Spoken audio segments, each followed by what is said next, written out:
Video کو like کر کے آگے شیئر ضرور کر دینا۔ میرے پیارے آقا صلی اللہ علیہ وآلہ وسلم کے پیارے دیوانوں، پھر مسجد تعمیر ہو گئی۔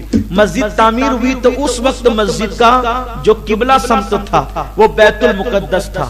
حضور علیہ السلام نے 17 مہینے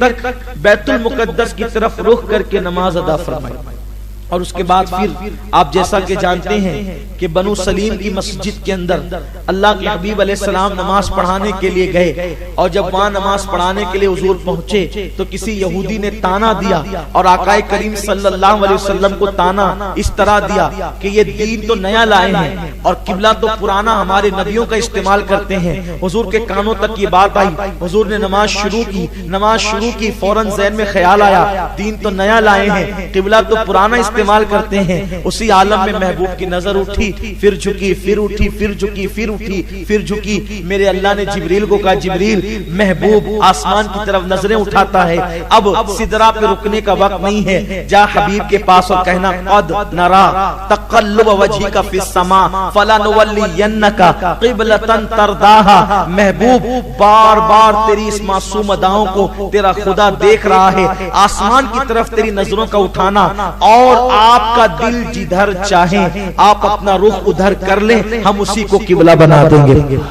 پھر قبلہ تبدیل بھی ہوا، بہت ساری باتیں بھی ہوئی۔ اللہ کے حبیب علیہ السلام نے مسجد بنائی، پھر ازواج مطہرات کے حجرے بھی بنائے۔ وہ حجرے جو ہے وہ چند سالوں تک، چند برسوں تک، بلکہ آقا کریم صلی اللہ علیہ وسلم کے پردہ فرمانے کے چند سالوں تک کے وہ حجرے موجود رہے۔ بعد میں مسجد کی توسیع در توسیع ہوتی گئی تو پھر اس کو مسجد کے اندر شامل کر لیا گیا۔ آقا کریم صلی اللہ علیہ وآلہ وسلم اب وہاں رہنے لگے۔ چند صحابہ کرام آئے، عرض کیا یا رسول اللہ، ہم نے تو وطن چھوڑ دیا لیکن کعبے کی بڑی یاد آتی ہے، آقا اگر ہمیں عمرہ کرنے کا شرف ملتا ہم بہت خوش ہوتے۔ سرکار اب تو ہم یہاں عمرہ نہیں کر سکتے۔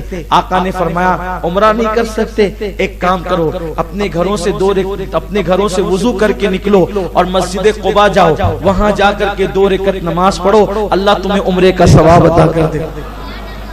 حیرت ہے، مکے میں عمرہ کرو تو 2 گھنٹے لگتے ہیں، احرام باندھو، طواف کرو، واجب الطواف پڑھو، پھر دعا کرو، پھر زمزم پیو، پھر صفا مروہ پہ دوڑ لگاؤ، پھر اس کے بعد حلق کراؤ، اب عمرہ ہوگا۔ لیکن قربان جائیں میرے آقا کی شان پر، صحابہ عمرہ مانگنے آئے تھے، آقا نے کہا 2 رکعت جا کے قباء میں پڑھ لیا کرو، اللہ تمہیں عمرے کا ثواب عطا فرمائے گا۔ اور جب مانگا گیا حضور وہاں تو حج بھی کرتے تھے، اب کیا ہوگا؟ سرکار فرماتے ہیں جو میری مسجد نبوی میں آ کر کے 2 رکعت پڑھے اللہ اس کو حج کا ثواب عطا فرمائے۔ سال میں ایک بار ادھر حج ہوتا ہے، اور مدینہ منورہ کی مسجد نبوی میں تو ہر پل حج ہوتا ہے، ہر ساتھ حج ہوتا ہے، ہر وقت حج ہوتا ہے۔ حضور صلی اللہ علیہ وآلہ وسلم پھر رہنے لگے، کچھ صحابہ بیمار ہو گئے، اس لیے کہ مدینے کی ہوا مدینے نہیں بلکہ یثرب کی ہوا راس نہیں آئی۔ اب اس کو یثرب نہیں کہہ سکتے بلکہ وہ حضور کا مدینہ ہے، راس نہیں آئی، لوگ بیمار پڑنے لگے، دبلے پتلے ہونے لگے، بہت پریشان ہوئے۔ اس وقت معاملہ یہ تھا کہ جو یثرب میں بیمار پڑتا اس کی بیماری کا علاج یہ تھا کہ اس کو گدھے کی طرح ڈھیچو آواز نکالنی پڑتی، تب اس کی بیماری جاتی۔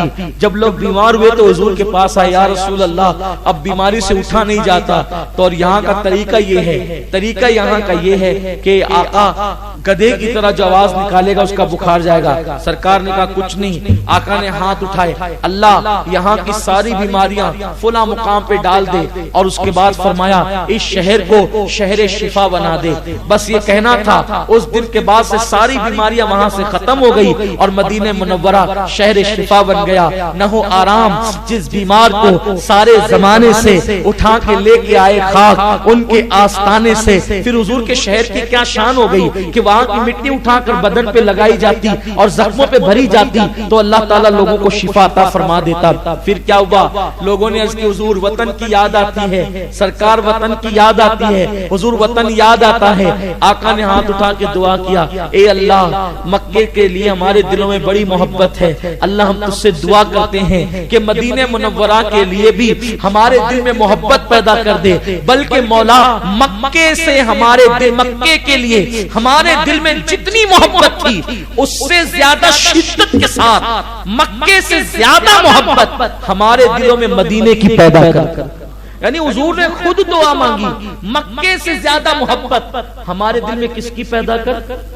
مدینہ منورہ کی۔ اور ویڈیو اگر اچھا لگا ہو تو لائک کر کے آگے شیئر ضرور کر دینا۔